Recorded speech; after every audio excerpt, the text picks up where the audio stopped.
we are no longer a spectre, but creatures of flesh and blood.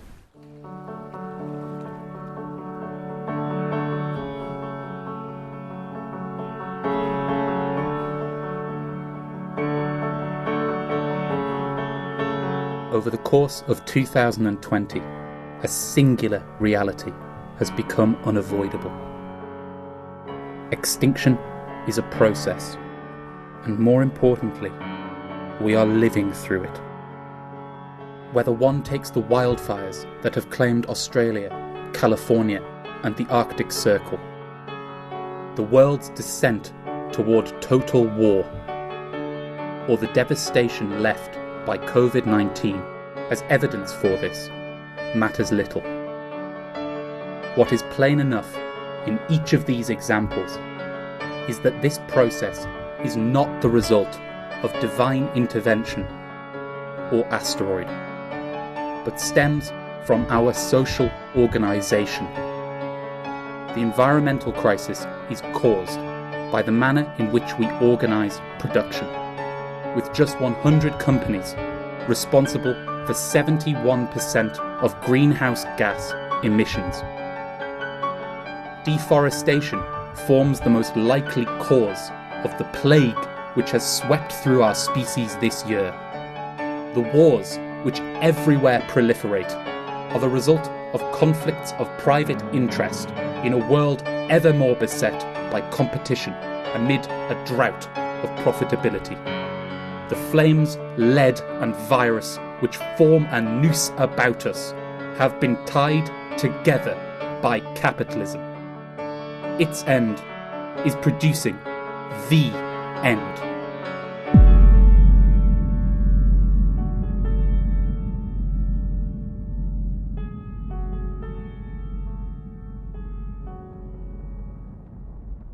Whilst it is hardly surprising that the capitalist class would respond to such circumstances with an unyielding inhumanity, the depth of their venom is nonetheless striking.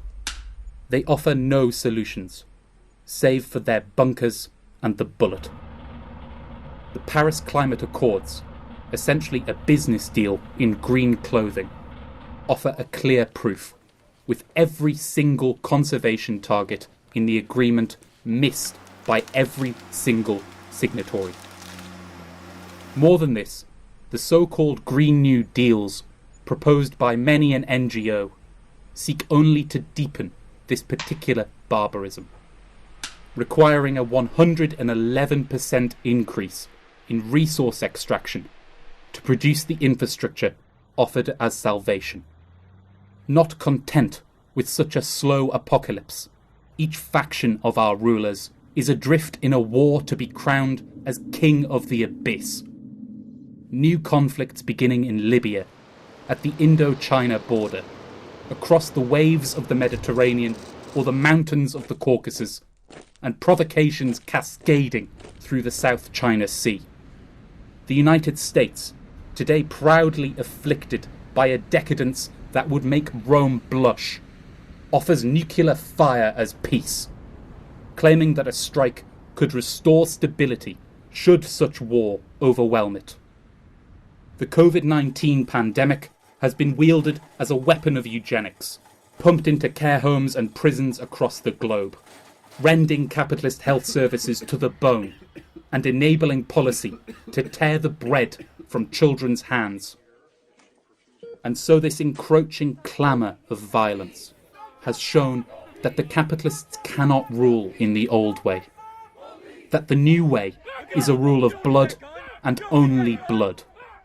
In response, humanity has begun to spill out into action, with mass protests unseen since capitalism's triumph over the Soviet Union sweeping across every continent. These screams for life and for justice are heard in every hall of power. The world eaters who rule us sharpen their blades to meet them.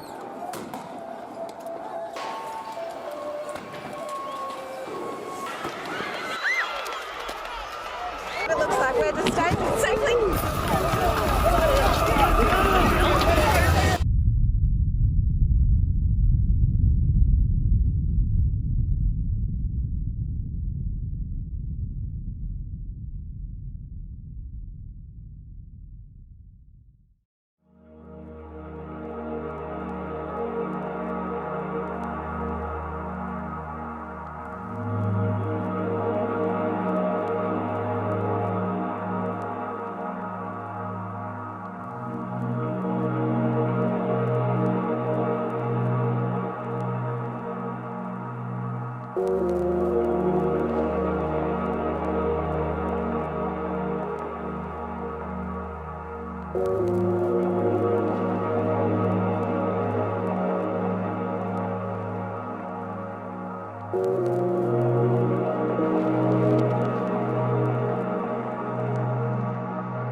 In all of this, one thing is clear.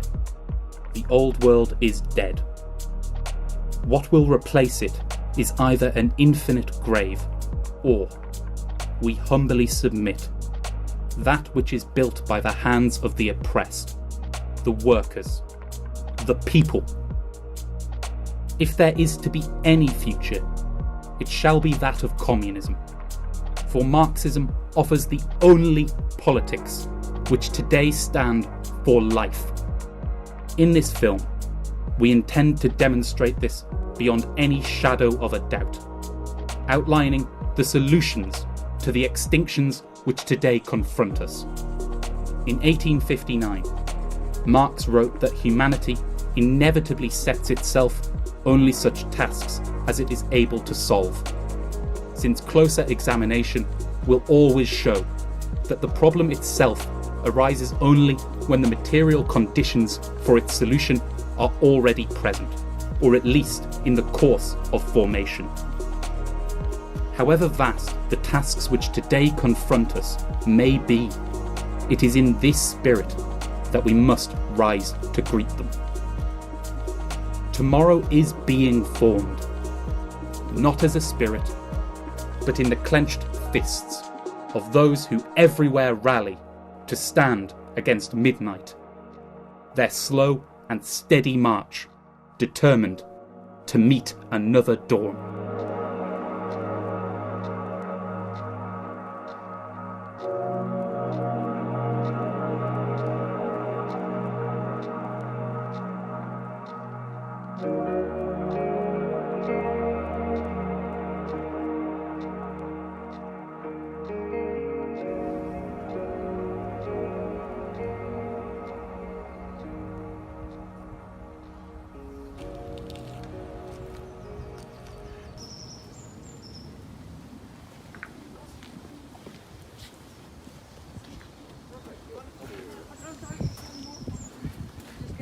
Since the overthrow of the Soviet Union, Marxism has found precious few defenders in the Western world. Communism is a dirty word, decried by every voice of capitalist society as a sure path to despotism, deprivation, and unyielding brutality. Whilst this demonisation should surprise no one, for it has always been that the victor will undertake the first and decisive history of the war.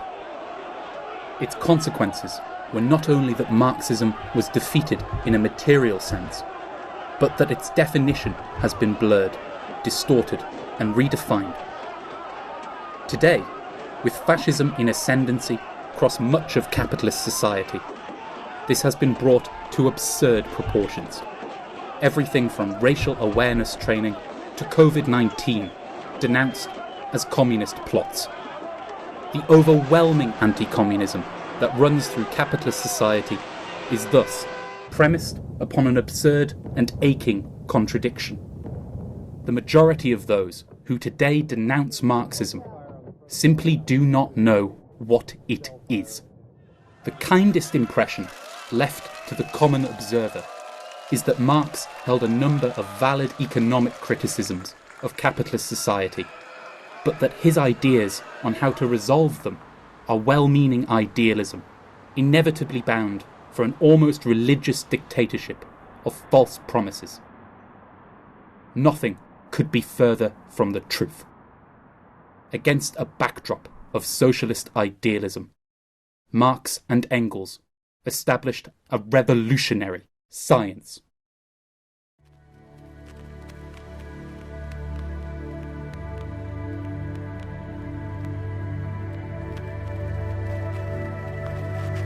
The natural sciences have today proven that all matter exists in constant motion.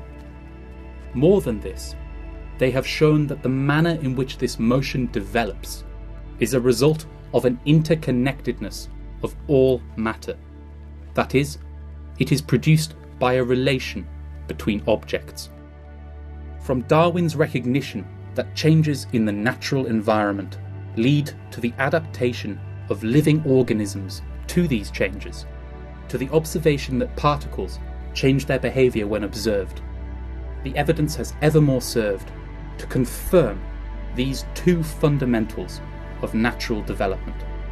Marxism argues that they apply equally to the development of human society. Yet to grasp the real meaning of this, it is necessary to root Marx's work in the broader context of its philosophical origins. Whilst the extent of the German philosopher Georg Wilhelm Hegel's influence on Marxist methodology is often overstated, it is necessary to outline. As Marx would after him, Hegel believed that humanity exists in a permanent state of motion. More than this, he argued that this motion is driven forward by contradiction and conflict. These essential premises form what is known as dialectical logic, conception at the core of Marxist thought.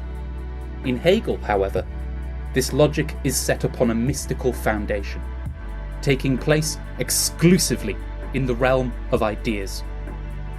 Society is governed in a certain way.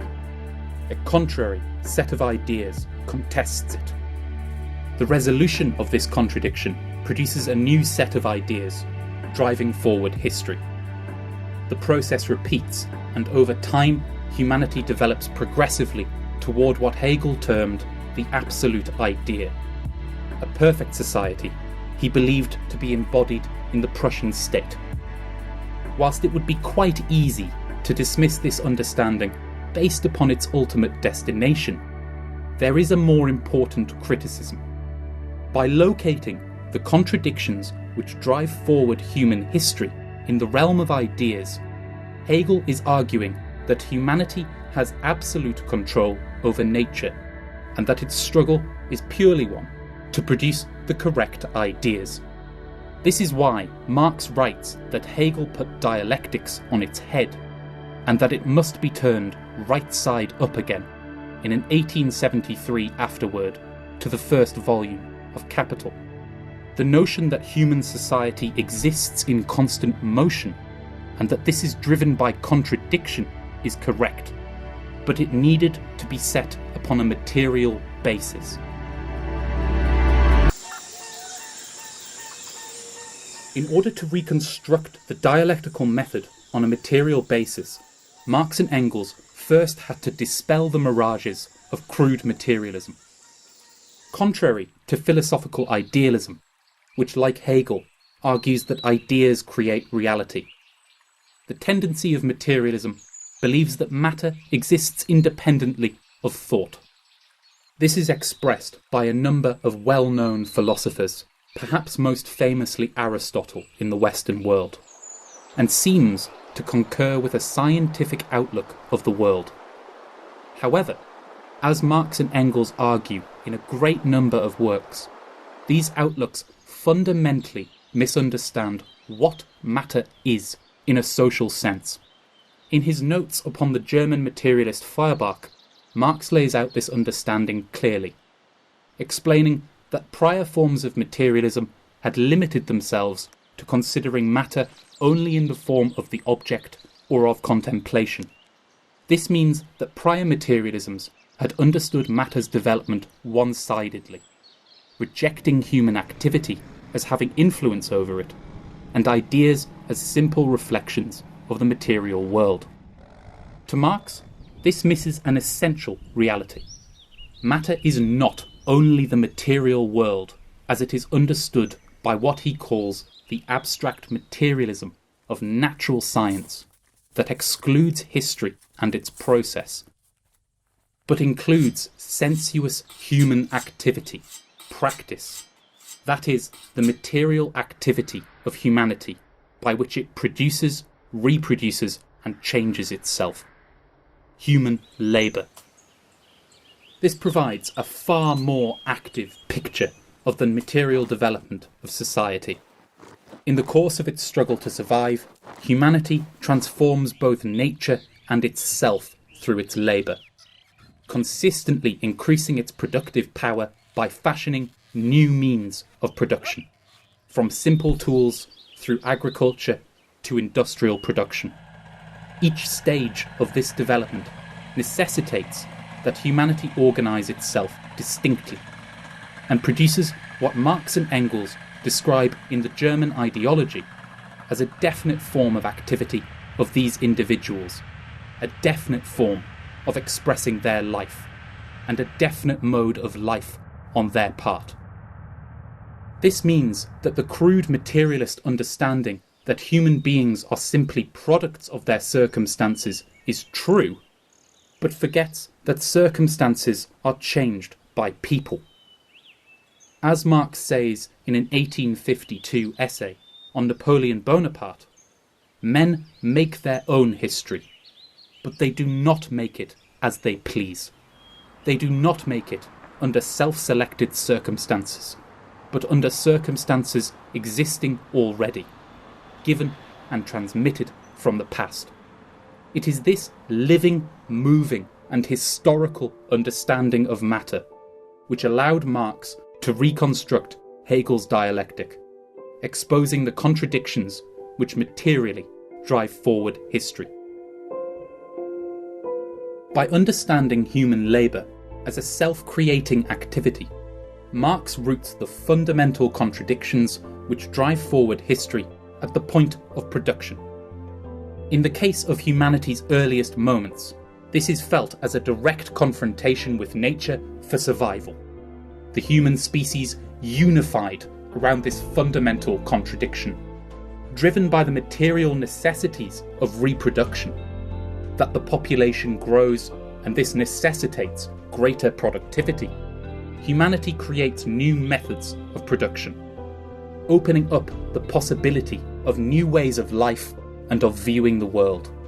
As Engels identifies in The Origins of the Family, Private Property and the State, the beginning of herd agriculture marks the end of this period and the division of humanity into classes. The head of patriarchal family coming to own all of a given family's products. As such, humanity's struggle against nature comes to exist as class struggle. Humanity divided into materially antagonistic groups around a given mode of production. This can be seen across the whole span of human history, developing unevenly through time and space. Marx gives the European example. The democracy of ancient city-states was sustained by slaves, with interests wholly opposed to their citizens. The lords of the Middle Ages held their swords over all, from vassal to serf, and feudal landlords held on to the land they bestowed their peasants, able to tug it from beneath their feet should need or fancy suggest. The struggle between these classes determines the development of human history, the contradiction of their material interests ultimately driving forward each turn of fate that afflicts them. As humanity is continually driven to develop the productive forces, these class struggles escalate. The relationships which have governed production increasingly coming into conflict with the new methods of production developed. At a certain stage, this leads to what Marx describes as the transformation of productive relations into their fetters. That is, the inability of a given form of class society to continue to rule and develop production, and the breakdown of its social relationships. This breakdown gives rise to an era of social revolution, resulting in either a revolutionary reconstitution of society at large and the institution of new relationships of production under a previously oppressed class, or in the common ruin of the contending classes, as they fail to organise humanity's struggle for survival against nature. This establishes the Marxist dialectic and reveals the real laws behind human development, replacing Hegel's contradiction of ideas with the real struggles of a living humanity. Its implications are clear. Revolutions are the locomotives of history.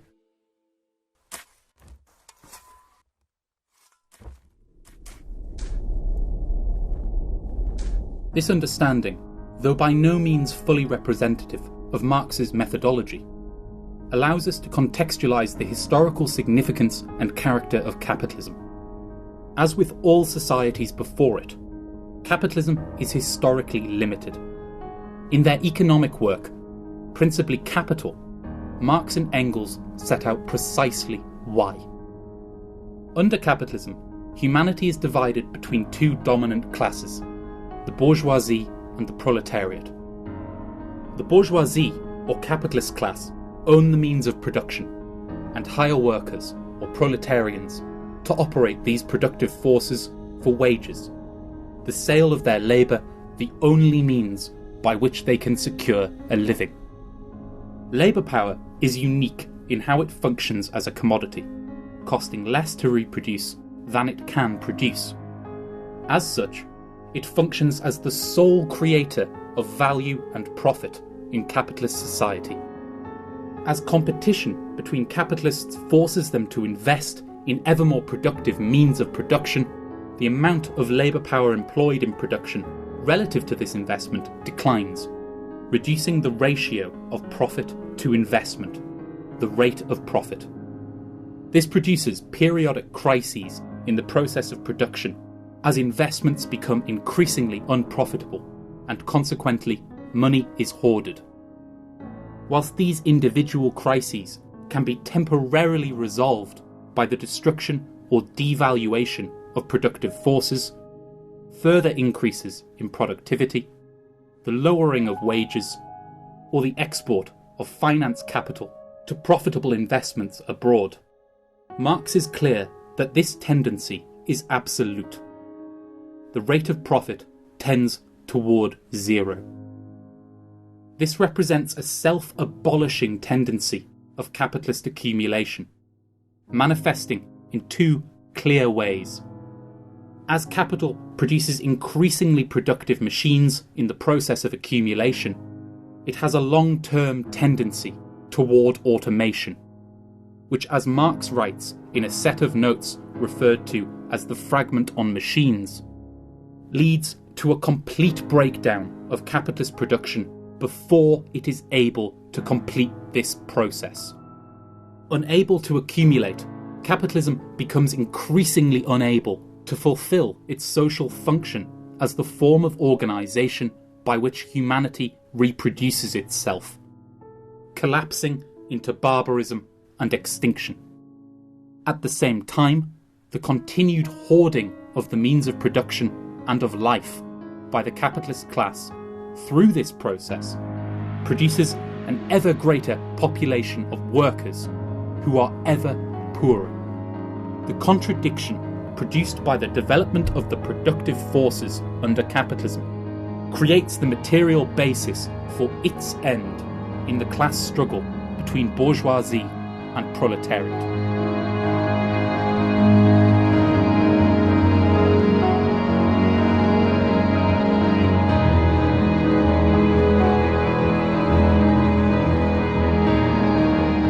For Marx, communism is one potential result of this struggle, establishing an historically unique mode of production which would see the abolition of private property and class outright. This is a material necessity of both automation and the material interests of the proletariat's class position. Machine production, even in its lowest stages, opens the possibility of a democratic control over production itself, as the form of work it requires is necessarily socialised, involving the organised labour of groups in increasingly de-skilled roles. Developed to the point of automation, this form of production necessitates such collective control, unable to function through the laws of capital accumulation and private property. The proletariat is equally unique in this respect. With no stake in capitalism or in any form of private property that might replace it, the only possible expression of the proletariat's material interests is the abolition of private property and common ownership over the means of production. This is necessitated absolutely by the breakdown of the capitalist system, which offers only deprivation and death. As such, communist society is an historical and material necessity at a certain stage of human development. Far from an idealism, it is the only possible route for human survival. Far from an irrational dictatorship, it requires the creation of an absolute democracy, unparalleled by any yet seen in human history. However, this does not mean that it is inevitable. Indeed, it must be fought for with clear determination.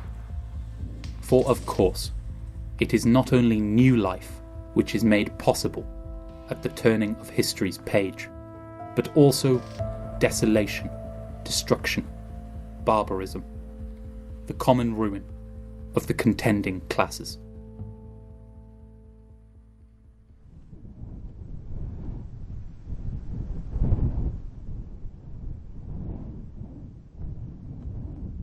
Amid the drip of Arctic ice, the crackle of burning wood, and the last gasps of wild beings, a stark reality is unveiling itself.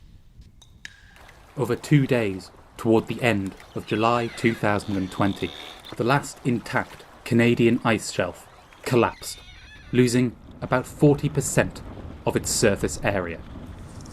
As the summer stretched on, this thawing grew, with the sea next to Alaska declining to near ice-free conditions, and the mass of ice throughout the Arctic as a whole around 75% less than the season's average. Over the summer of 2019, the Arctic Circle experienced the worst wildfires on record. In 2020, they worsened and spread. Catastrophic fires, claiming both Australia and California. This rampant devastation is bringing life itself to its knees. Around 20% of the world's plants already facing extinction, and animal species going extinct faster than in any other period of Earth's history. We are tearing past tipping points. The pace of extinction is proving faster than the worst predictions of natural science. It's already too late for Greenland's ice caps. That's a grim message from scientists at Ohio University, who say that even if global warming were to end today, they continue melting. For now, global warming shows no sign of letting up. California's Death Valley set record temperatures this week. 54.4 degrees Celsius, that's 130 in Fahrenheit. Thought to be the highest temperature ever recorded. Antarctica's ice, the Amazon rainforest, Russia's permafrost and ocean currents have all been identified as tipping points in the Earth's system. Today, the scientist that first described them warns the majority of them are now active, showing signs of tipping over.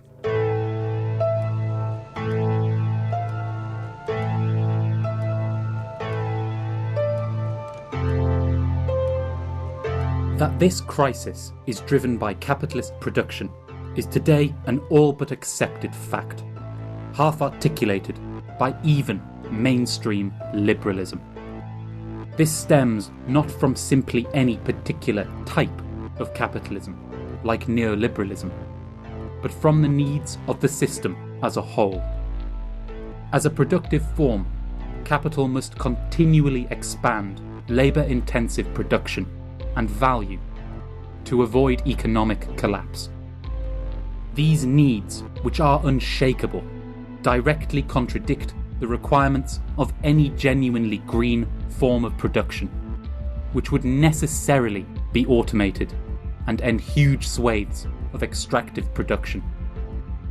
This reality is clearly communicated by the observation that renewable energy sources, whether green or not, are largely automated, leading energy prices to rapidly fall towards zero where they are constructed. As the Marxist Ted Rees points out, the contradiction is not simply that capitalism requires infinite growth on a finite planet, but rather that capital must continually accumulate at an increased rate, enlarging itself and increasing the exploitation of labour power. This means that capitalism necessarily converts nature into raw materials for production at a faster rate than nature can replenish itself. It is this precise contradiction that prevents capital absolutely from moving away from extraction-based production. The starkest proof of this can be found in what solutions the bourgeoisie do attempt to present as an answer to the climate crisis, namely the so-called Green New Deal. A green economy is not one to be feared, but an opportunity to be embraced, and one that can advance our efforts to achieve all the sustainable development goals. But what frustrates me, and I believe what frustrates us all, is the slow pace of change, especially given that most of the tools and technologies we need are already available. So my call to you all today is to increase your ambition and your urgency.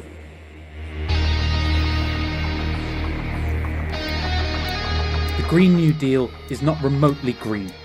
Premised upon the construction of mass renewable infrastructure, such as wind turbines or solar panels, the plan is presented as a move away from fossil fuels and extraction. This is an utter lie, with all of this so-called green technology requiring an unthinkable increase in resource extraction.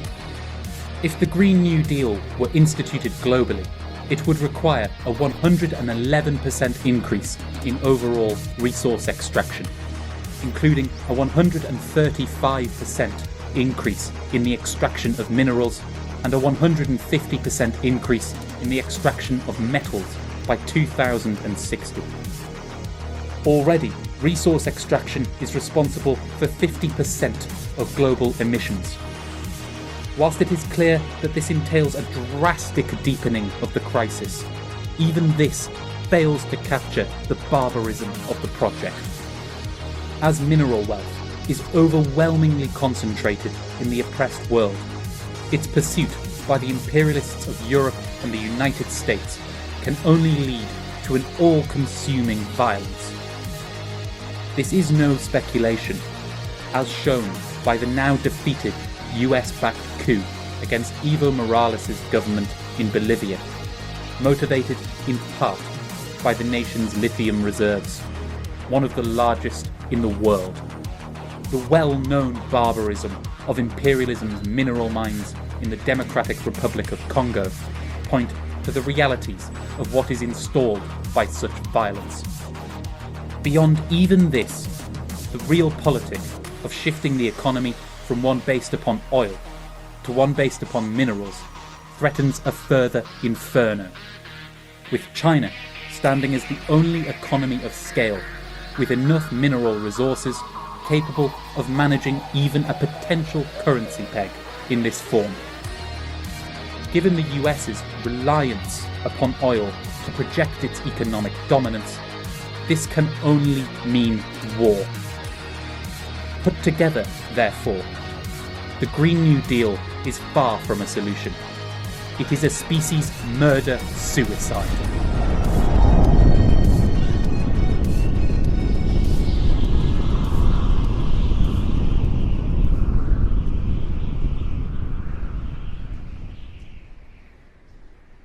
We now realise that the disasters that continue increasingly to afflict the natural world have one element that connects them all: the unprecedented increase in the number of human beings on the planet. There have been prophets who've warned us of this impending disaster, of course. One of the first was Thomas Malthus. His most important book, an essay of the principle of population, was published over 200 years ago in 1798. In it, he argued that the human population would increase inexorably until it was halted by what he called misery and vice.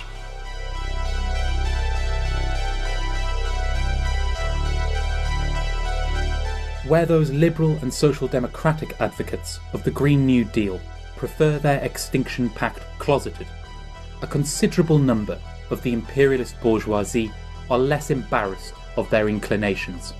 Backed by celebrities like David Attenborough, a considerable number of scientists, and even key political figures, this faction argues that the 18th century English cleric Thomas Malthus was correct in his position that an inevitable growth of the human species must lead to ruin. Moreover, they say, we have already reached such a degree of so-called overpopulation, and it must now be combated by population control.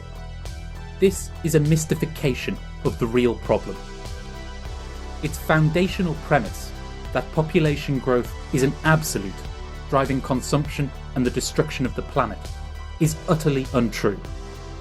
Population growth of the scale seen since the Industrial Revolution is necessitated by capitalist accumulation, as capital must continually expand at an increased rate. It requires an ever-increasing pool of human labour to exploit.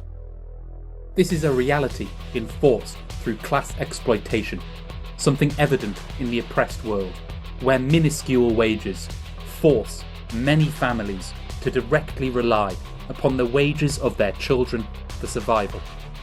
More than this, the Malthusian suggestion that population growth drives consumption is fiction. Purchasing power drives excess consumption. This is evident when one considers that the richest 1% of the population are responsible for double the emissions of the poorest 50% in just their own personal consumption. Thus, population control emerges as an imperialist weapon. The overwhelming majority of growth in the human population concentrated in the oppressed world. Utterly unable to resolve any of the contradictions which give rise to such growth, such proposals can lead only to genocide. Even were it possible that they be instituted peacefully, the real crisis in population demographics, that we have an increasingly ageing population, would ensure the collapse of production as those capable of labouring to the pace of capital's dictatorship decline in number relative to the rest of the population. Simply put, Malthus's theories are birthing an eco-fascism.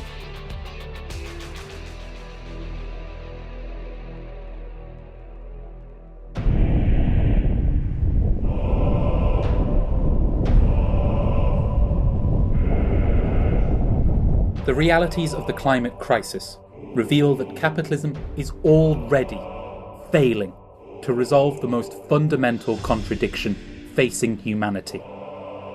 That is, it can no longer serve as the form of organisation by which humanity produces and reproduces itself in its struggle for survival. This is a fundamental limit to capital's rule over production, as is demonstrated by each of the so-called solutions posed by the bourgeoisie.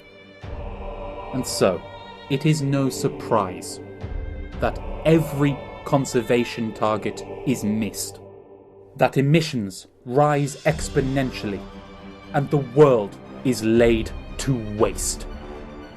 As the first truly global system constructed by the human species, capitalism's common ruin necessitates the annihilation of the territory, creatures, and peoples it has claimed.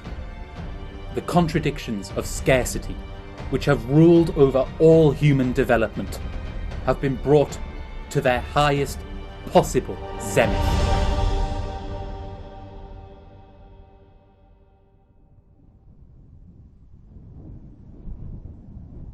The world's economic output collapsed in the first half of this year due to the coronavirus pandemic.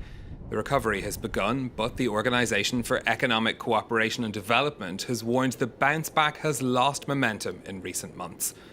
The OECD's latest forecast is a slight improvement on the picture that it painted in June. It now sees the global economy shrinking by 4.5% this year. The Institute of International Finance published a report on Wednesday titled Attack of the Debt Tsunami, which also forecast that debt to global GDP ratio will reach 365%. The report cited a significant increase in the borrowing by countries, businesses, and individuals. Many governments are attempting to provide financial support for their citizens and businesses, and more firms are scrambling for extra funding as their profits dry up due to pandemic. Capitalism is in the early moments of its final breakdown. With the shock delivered to the economy by the coronavirus pandemic, this has been felt among the dull and ordinary substance of newspaper headlines.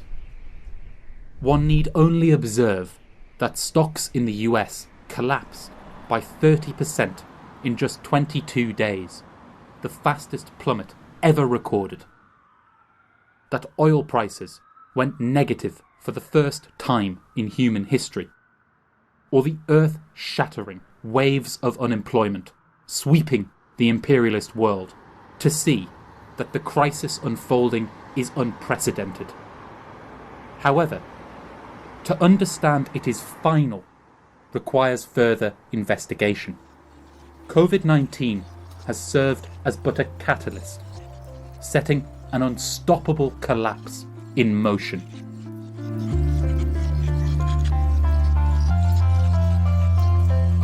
The reality of the final breakdown is communicated by a number of imminent economic limits.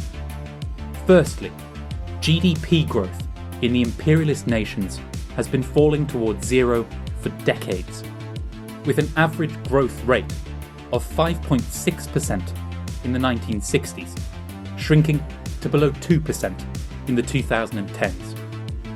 This corresponds to a stagnation of productivity growth in these economies, this indicator languishing below 1% since 2011.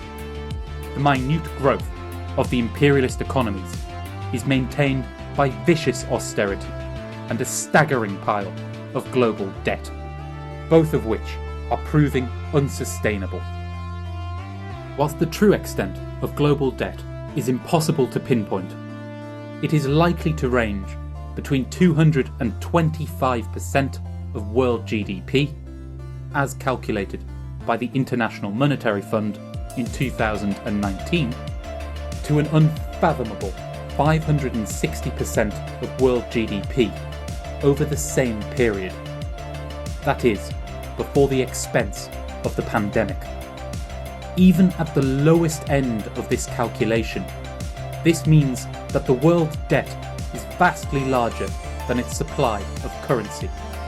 With no real economic growth and defaults already growing across the globe, this would usually necessitate a considerable devaluation of currencies. This option is also reaching its limits. The British pound has lost more than 99.5% of its value since its adoption in 1694, and the US dollar more than 96% since 1913. Fiat currency is thus collapsing. All of this is reflected in the interest rates of central banks, which Marx and the Polish Marxist Henryk Grossman argue reflect a country's average rate of profit. As of this year, interest rates across the imperialist world hit 0%. The lowering of interest rates has historically acted as a way to overcome recession, usually requiring a cut of around 4 or 5%. Whilst negative interest rates are possible, this would lead to a deflationary spiral, necessitating that rates be raised so that prices rise. As such, with negative interest rates or without them, capitalism is standing before a crisis of worldwide hyperinflation as debts default and devaluation proves impossible. How long this takes to play out is impossible to know, but we should not be surprised if it does so within the decade.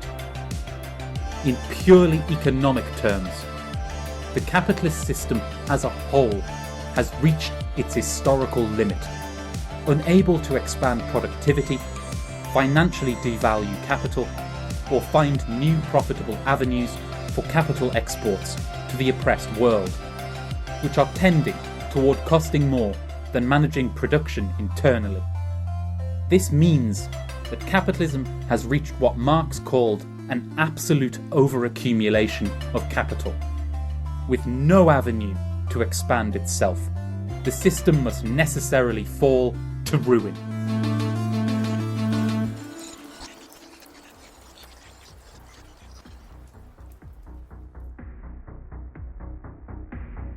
This breakdown is leading inevitably to total war. Unable to devalue capital, the only option remaining to the capitalist class is to destroy the capital accumulated across the globe. Prior world wars were motivated by a crisis of overaccumulation in the imperialist nations. The complete division of the world between them, preventing further accumulation without war. Whilst these conditions have clearly developed again, it is in the realpolitik of imperialist competition that the inevitability of such a war is most keenly observable. Having presided as the dominant power of the imperialist world since 1945, US imperialism is today in rapid decline. As a consequence, it is becoming ever more aggressive, as demonstrated by its military encroachment at China and Russia's borders, its trade wars, or the bipartisan consensus around the strategy guiding these developments, termed great power competition. More than this, the wane of the US is opening room for other, smaller powers to move. This is strikingly illustrated by Turkey's actions this year, its influence asserted in Libya, Syria, the Mediterranean, and Armenia, using both soft and hard power, its alliances shifting in moments.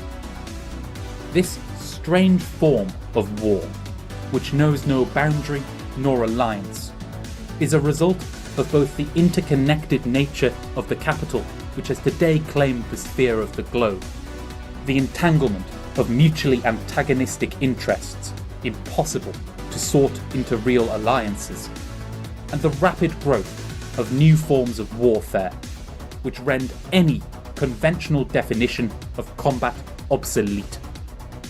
Combined, these contradictions are tending toward a total conflict of the nature seen in the first half of the 20th century, but raised to a qualitatively new height. No alliance may hold, and no amount of destruction may prove sufficient. The degree of overaccumulation which today binds capitalism to barbarism, necessitating nothing less than the destruction of capital and thus humanity outright. This latter reality is already promised. The US updating its nuclear policy in 2019 to suggest that a nuclear strike is not only permissible, but inevitable. As such, capitalism's common ruin again emerges as a process of extinction.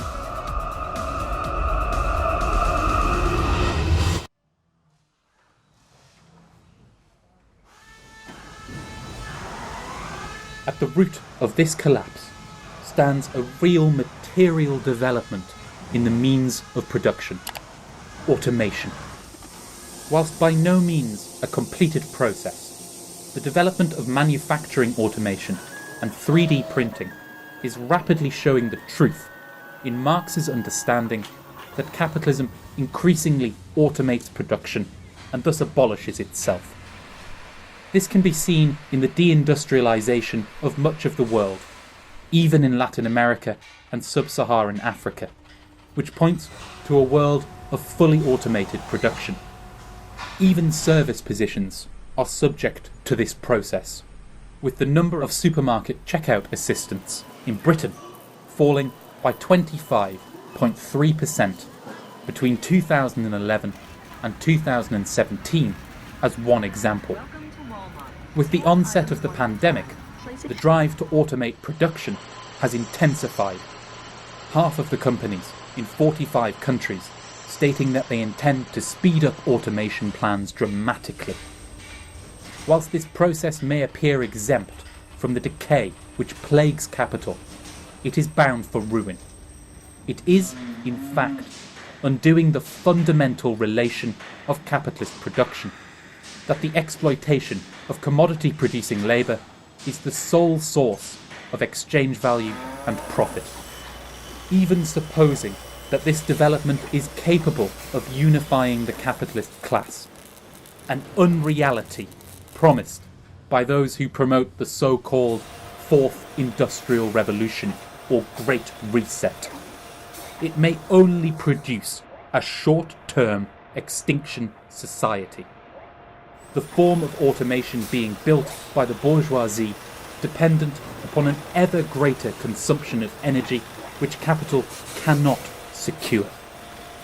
As calls for a rentier economy grow, it is also clear that this would necessitate the violent dispossession of all humanity. The subtle violence of capital replaced by the naked force of digital landlords. For all the bluster today paraded about by capital's resetters, automation represents the abolition of capitalism as a productive form. It must necessarily fall to economic, environmental and social ruin should capital continue to develop it.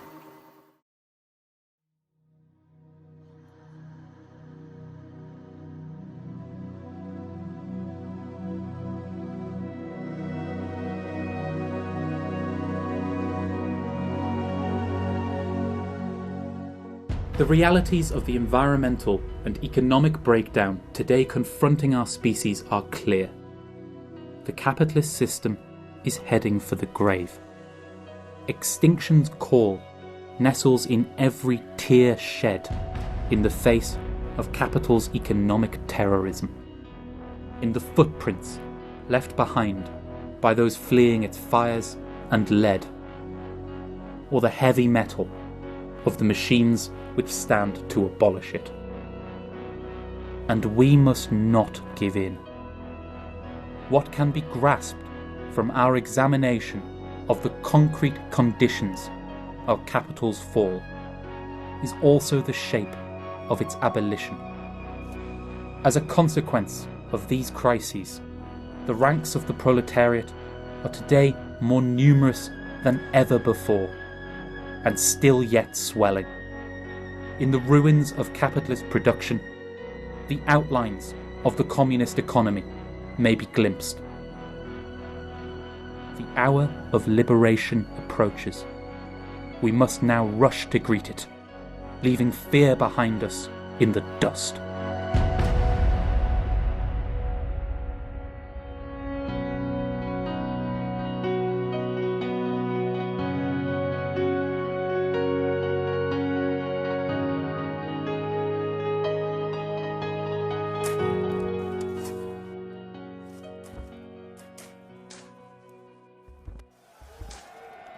In his critique of the Gotha programme, Marx argues that communism consists of both a lower and a higher phase. The lower phase, described as a transition period, is necessitated by the realities of capitalist development. As capital accumulates, the ranks of the workers swell, and their struggle for survival is felt ever more acutely. This is empirically observable. The richest 10% of humanity owning 85% of global wealth, and this tendency intensifying through the crisis. Billionaires increasing their wealth by 27% between the April and July of 2020 as unemployment rocketed and small businesses collapsed. As this misery spills forth, capital's tendency toward automation leads it to open up the economic basis for the higher phase of communist society, which allows the abolition of classes and the communist principle of from each according to their ability, to each according to their need, to be instituted. However, as Grossman argues in his 1929 work, the law of accumulation and the breakdown of the capitalist system.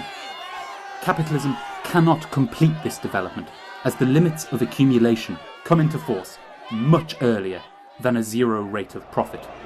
That is, much earlier than the full automation of production.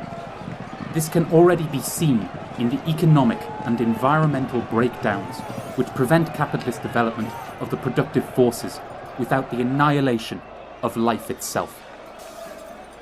As such, the nature of proletarian revolution is historically unique. Where previous classes gained hold of the economic forces by which they would institute their rule prior to gaining political power, the workers must first gain a hold of political power, and by this, ownership of the means of production, in order to develop the economic forces by which class may be abolished. This means that the lower form of communist society, socialism, must take the form of a proletarian state, with the economy nationalised under a participative democracy. Новый аппарат управления, лице советских организаций. Отныне наступает новая полоса в истории России. И данная третья русская революция должна будет в своем конечном итоге привести к победе социализма.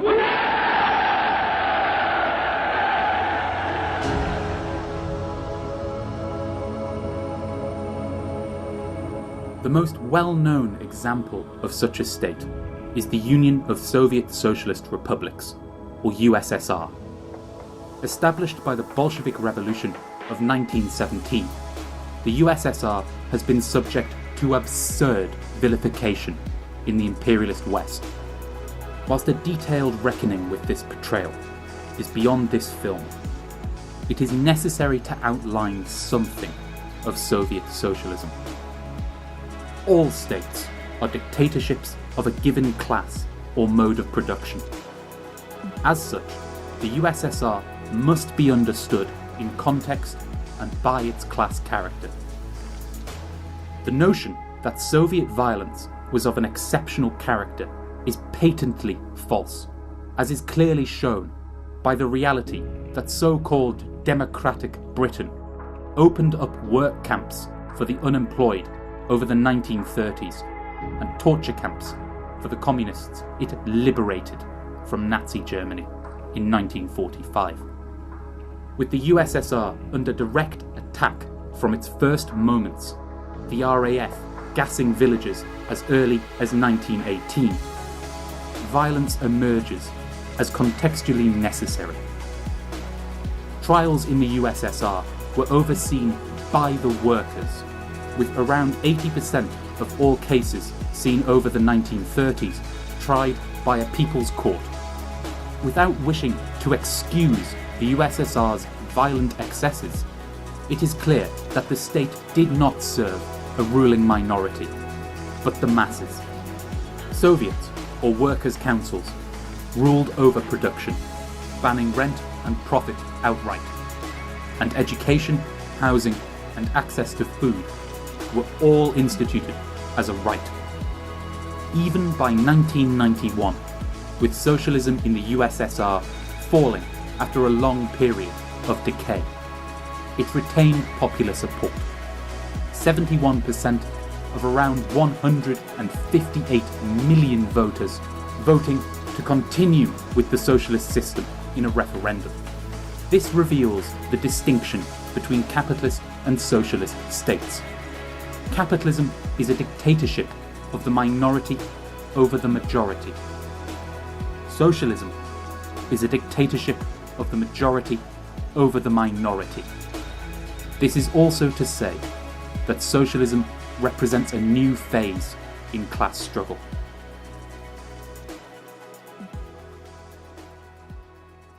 Just so you understand, this election was a fraud. I mean, they have Biden beating Obama on Obama's vote in areas that mattered in terms of the election, in swing states. And yet he's losing to Obama all over the place. But he's beating Obama in swing states, which are the states that mattered for purposes of the election. So, no, I can't say that at all. I think it's a possibility. They're trying to look between you people. Don't talk to me that way. You're just a lightweight. Don't talk to me that way. I'm the president of the United States. Don't ever talk to the president that way. We have to put the anger and the demonization behind us. It's time for us to come together as a nation to heal. It's not going to be easy, but we have to try. My responsibility as president will be to represent the whole nation. And I want you to know that I'll work as hard for those who voted against me as those who voted for me.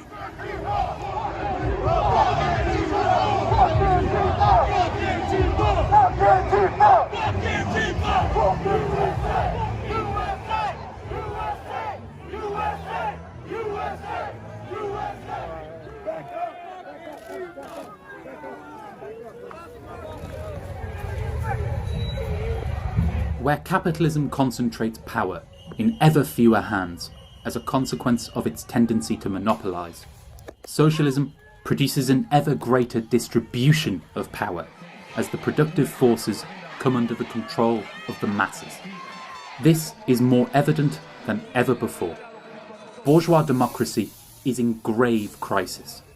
The most evident example of this can be seen in the 2020 US election. Aside from Trump's sputtering attempts at a coup, the results indicate that a Biden presidency will be unable to move both Congress and the Senate, more or less equally divided. The conflict between Biden's neoliberal path for US imperialism and Trump's more overt reaction has not been resolved. As bourgeois democracy exists to resolve disputes within the ruling class, it has failed in its social function, something increasingly seen in all capitalist states. All that it may offer to the masses is barbarism. This is clear in Biden's support for the police. The British Conservative government's moves to allow the state to commit any crime, or France's new national security laws. By contrast, socialism has developed the most advanced democracies in human history. Cuba, standing as its most striking example. Cuban democracy is participative, with committees for the defense of the revolution, each consisting of around 60 households, acting as its most fundamental organs of power. All Cuban citizens are organised in these committees, which elect delegates to a municipal, regional or national level. The successful election of any candidate requires over 50% of the vote, and they may all be subject to the right of recall. More than this, all Cubans may participate in policy formation through public forums, trade unions and consultations. For example, Cuba's 2019 constitution was discussed in consultations with 8,945,521 participants, around 3/4 of the population, which led to the revisions of between 50 and 60% of the proposals, and was approved with 86.4% of an 84.4% turnout. The proof is clear. Capitalism is destroying democracy.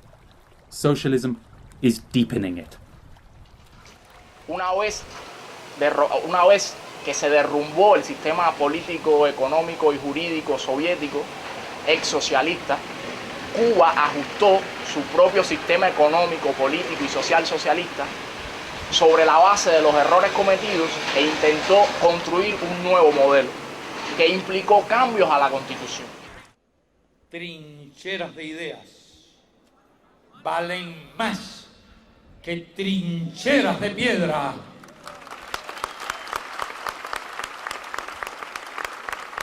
Y hoy somos una gigantesca trinchera de ideas, trinchera revolucionaria, trinchera moral.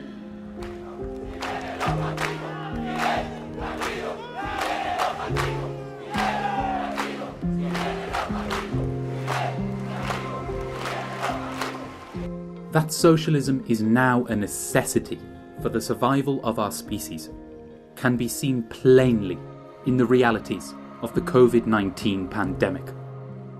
The comparison is well drawn between Cuba and Britain, both of which possess a nationalised health service. The former under a socialist state and the latter under a capitalist state.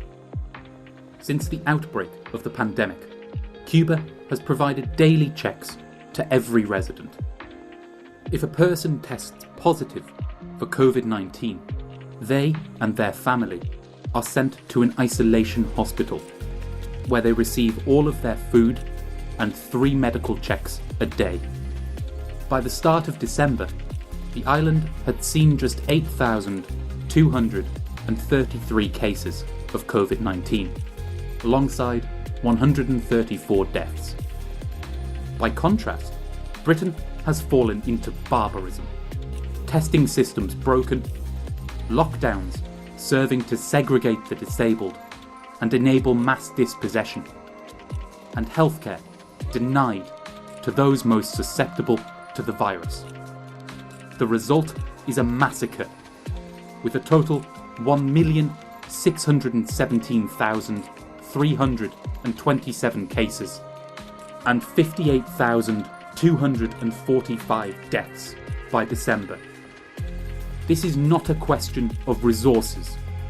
The NHS budget, around 4 times larger per person than the Cuban health budget. It is a question of social organisation. As Britain is a capitalist society, even those industries it nationalises must allow accumulation to work through them, leading to a healthcare model based upon curing illness where it is found due to the need for commodity sales, in this case medication, and masses of private contracts. As Cuba is a socialist society, it is able to prioritise a model of healthcare based upon the prevention of illness, stopping disease before it forms. With COVID-19, the first real symptom of the environmental crisis felt universally, socialism emerges as a material necessity. More than this, the economic breakdown of capitalism itself necessitates a socialist state. As capital is increasingly incapable of organising production as it comes into its economic limits and wealth is hoarded, the only way to ensure access to necessities like food and housing for the mass of the population is for them to take production into their own hands. Without a socialist state, this would prove impossible in the long term. Again, comparison between Cuba and Britain is illuminating. In 2019, the British government stated it had no responsibility to feed the population in the face of food shortages. In Cuba, every citizen is guaranteed access to basic commodities for free through ration books.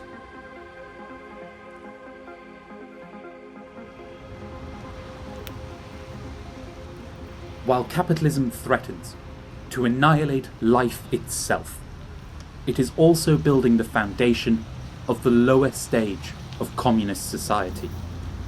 This is even indicated economically, with state subsidies and tax cuts tending toward accounting for 100% of profits. It logically follows that the entire economy must be nationalised.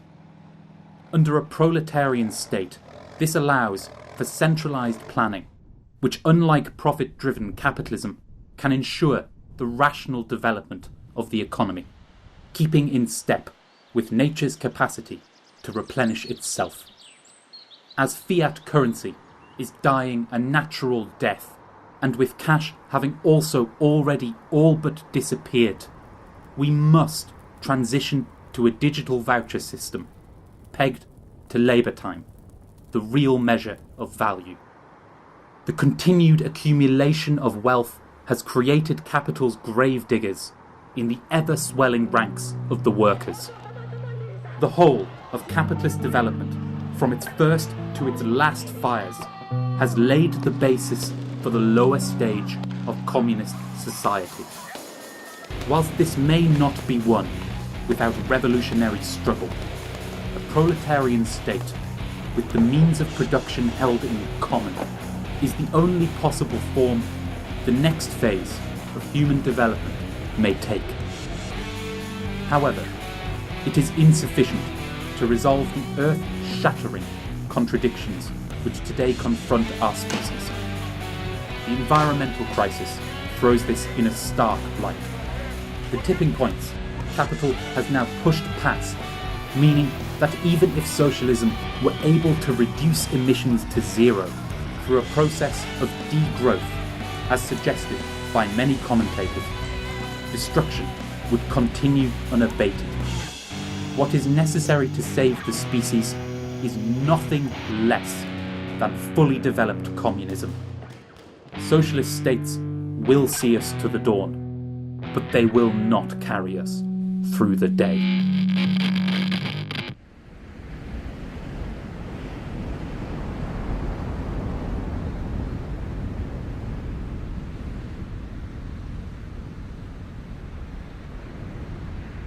Our demands are humble.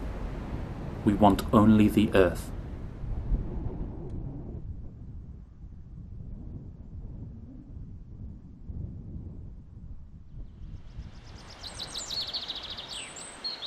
The material realities of the climate crisis necessitate a mode of production that is capable of drawing carbon down from the atmosphere and recirculating it through the soil much faster than it is emitted. Anything less assures ruin. The founding stone in this mode of production is a simple plant, long utilised by humanity for an enormous number of purposes. Hemp. Often thought of as a simple drug, hemp can be converted into upwards of 50,000 products, including biofuel, up to 2/3 cleaner than fossil fuels, biodegradable bioplastic, up to 10 times stronger than steel, carbon-negative hempcrete, and both batteries and conductors which outperform lithium or graphene. A single hectare of the plant can draw down 15 tons of CO2, and the speed of its growth, taking approximately 60 days, makes it one of the fastest CO2 to biomass conversions known to humanity. Crucially, it is also capable of reversing desertification due to its deep and aerating roots. Whilst it would be a simplism and an error to say that hemp monocultures are the solution to the destruction of our Earth, the plant's capabilities serve to outline the material fundaments of the mode of production which may solve this crisis. What we require is the reindustrialization of the globe with a plant-based economy. We must increase the production of goods using a combination of the natural sciences, engineering, and carbon-negative raw materials like hemp to enable the production of highly complex ecosystems. If we do not, then we shall not be able to stabilize the Earth's climate and halt the progress of extinction, as we shall be unable to draw down carbon fast enough.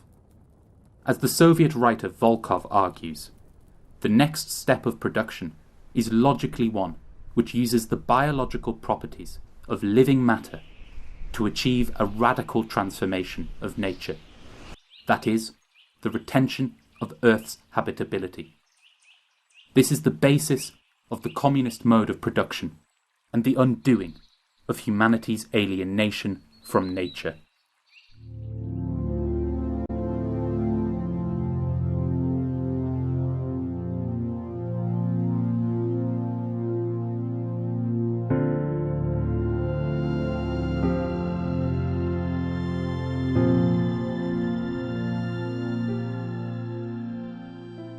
In the process of its industrial revolution, capitalism laid waste to the oppressed world. Europe's empires seizing land, territory, and resources across the globe. The aching violence of chattel slavery and colonisation shattered the autonomous historical development of the African and Asian continents, as well as that of the indigenous peoples of the Americas, bringing them all under the heel of a parasitic and barbarous exploitation. As Marx said, this was a requirement of capital's development, which, as Lenin and later the first president of Ghana, Kwame Nkrumah, identified, was continued by finance capital beyond the direct dictatorship of colonial rule. The communist industrial revolution, which finds natural processes and plants as its basis, necessitates that those peoples colonialism and imperialism have so dearly robbed reconquer their independence, forming the vanguard of its progress. This is not a simple moralism, but a material requirement of its undertaking. The clearest proof can be seen in the ecological diversity and fertility of the oppressed world. Whilst many plant and animal species have been seized from the oppressed world in the course of its colonisation, the global south remains home to an astounding degree of natural diversity. 16 of the world's 17 most diverse ecosystems are located in Asia, Africa, and Latin America. Whilst it is evident these habitats must themselves be retained, we must go further. The plant species and knowledge necessary to produce the new ecosystems required to save life from destruction are here, in the density of the oppressed world's fertility and the leadership of its peoples, who have long maintained forms of the plant-based production under discussion. More than this, the heartland of communist construction must inevitably be found upon the African continent, which accounts for 60% of the world's uncultivated arable land. The birthplace of humanity must also burst forth as the birthplace of abundance. Politically, this necessitates that those nations and peoples exploited by imperialism take centre stage in the struggle for the new world. This also serves to highlight the urgency of the task, with much of the global south already feeling some of the worst impacts of capital's annihilation of the earth, as droughts, ungodly monsoons, and drastic wildfires assault it.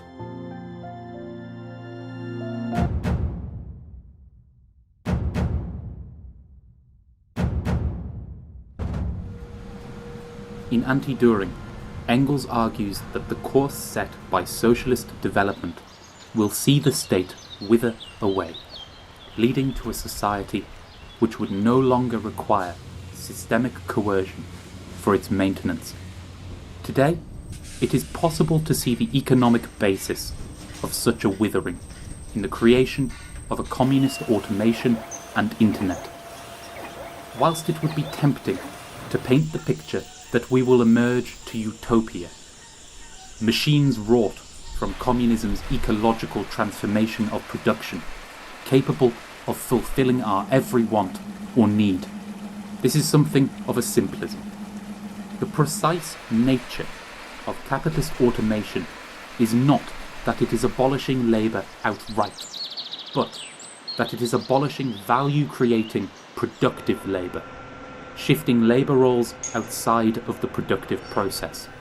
As such, the proletariat's development of this technology, its energy requirements, met by the careful combination of planning and plant-based energy production, will not abolish labour per se, but transform it from a source of misery and toil into a want and desire.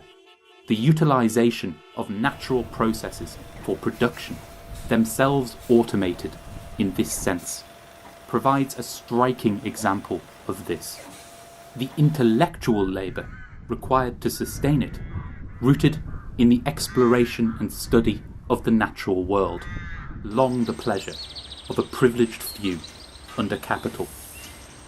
As such, the workers' ownership of the means of production and the creation of this form of automation, which will necessarily increase productivity as a requirement of human survival, mean that communism possesses a long-term tendency to decentralize production, placing ever greater control in the hands of localized communities.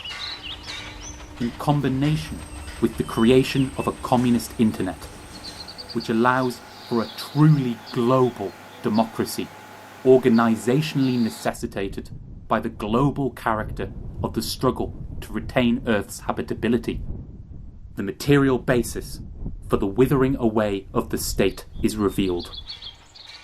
With communities capable of organizing production and democracy already extending beyond any national boundary, the need for states will disappear entirely.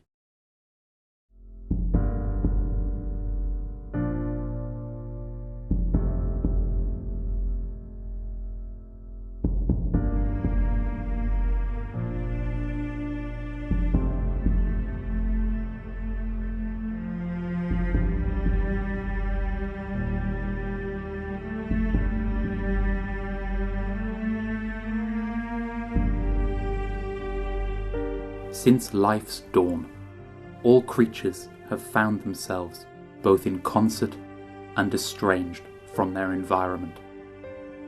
Human consciousness is no different, its main lines of development diverging upon the basis of their affinity or estrangement from the natural world. Along the estranged line, driven by scarcity, we held nature's bounty in our hands, refashioning it into something that was our own. We came to consider the earth as an alien power, presiding over all life, and so we set out to conquer this power. Wielding labour as an axe, we gained what was once considered mastery over the forests, savannas, mountain tops and oceans which form the organs of our earth. The wealth gathered, tamed and crafted drove a further wedge through our species, forging humanity into classes and violently dragging those societies where a more harmonious coexistence with nature was retained into the groaning agony of this estrangement. Empires rose and fell. So estranged, these classes, in time-honoured fashion, waged war upon each other, one supplanting the other with ever greater fonts of wealth and waste. Thus was the age of scarcity, today in its final epoch. Whilst the particularities of the communist world are beyond the horizon of our historical vantage, it is certain to say that it will end this estrangement once and for all. By bringing the means of production in common, humanity will be united anew. By developing a mode of production premised upon the highest development of the natural environment, these peoples shall again come into communion with nature. We cannot say what their morality, their struggles, or their understanding of the world shall be, but we may say this: theirs shall be the age of abundance, not simply for humanity, but for every living being across the span of our mother's embrace.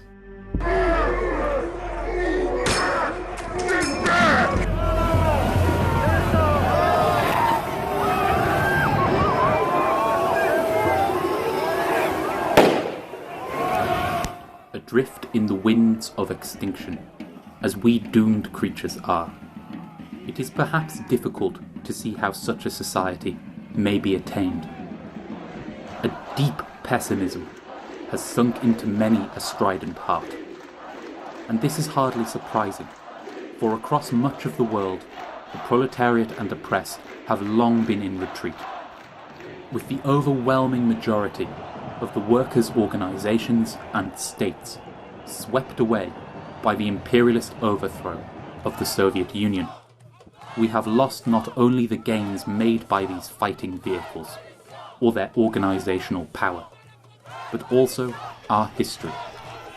The deep slumber this has produced among the workers, particularly within the imperialist nations, alongside the triumph of imperialist capital, has prompted many well-meaning comrades to conclude that there shall be no overthrow of capital, nor any movement possible outside of its corrupting puppetry. Coupled with the onset of capital's final breakdown and the escalation of the environmental crisis, it is further supposed that it is already too late. Extinction is inevitable. To both positions, we must offer a swift rejoinder. Whilst Africa, Asia, and Latin America's hearts still beat, it is not too late. The Earth's habitability may be saved. Whilst it may appear that economic collapse has given rise to nothing but a rapid intensification of the mass of humanity's dispossession, our species has never accepted such violence without explosions. Indeed, since 2019, we have already seen the masses burst into spontaneous action. Protests of immense depth, sweeping through Haiti, France, Chile, Bolivia, and the United States, to name but a few key examples. The question is not if a new proletarian movement will form. It is already forming. The question is if it will win.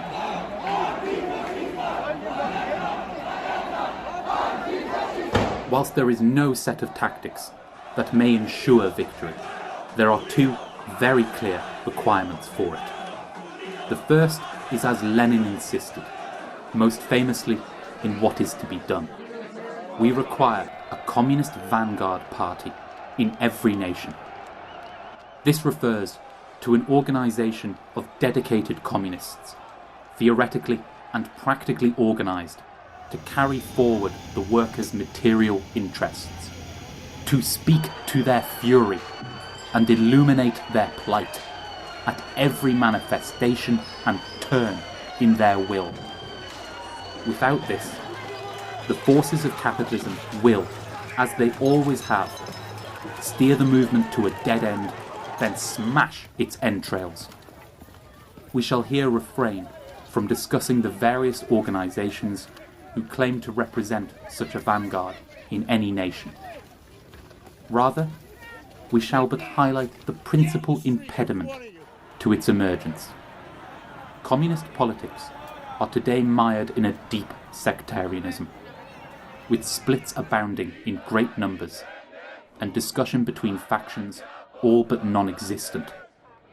As such, the first step toward the vanguard's emergence, in particularly the imperialist nations, is to pursue a ruthless struggle against this sectarianism, allowing the creation of a genuinely critical communist culture.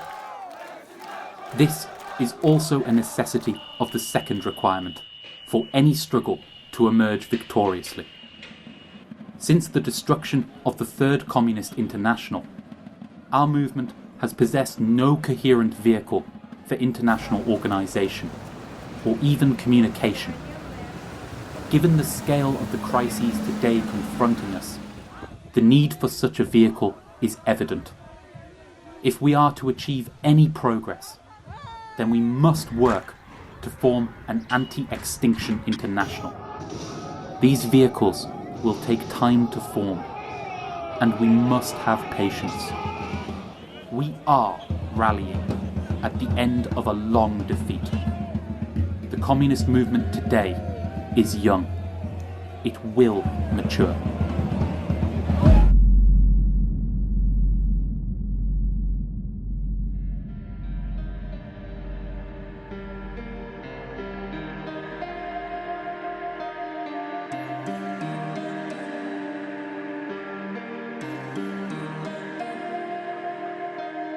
We are about to make history, and perhaps as we mean to.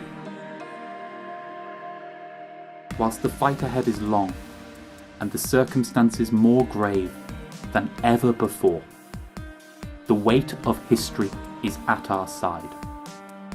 From the first moments of human consciousness, through the blades and hay bales of feudal society, to the choking plumes thrown out by capital's smokestacks, the whole progress of human development has served to form the foundation of the communist world. All the powers of the old world are incapable of allying to exorcise this foundation, for their blades are at each other's throats, and holy words may only harm ghosts. As the flames which lay waste to their precious satanic mills mount, and the procession of gravediggers grows, they do not seem so mighty, even with their armies and their many weapons. Quite the opposite, in fact. They have shrunk to a spectre.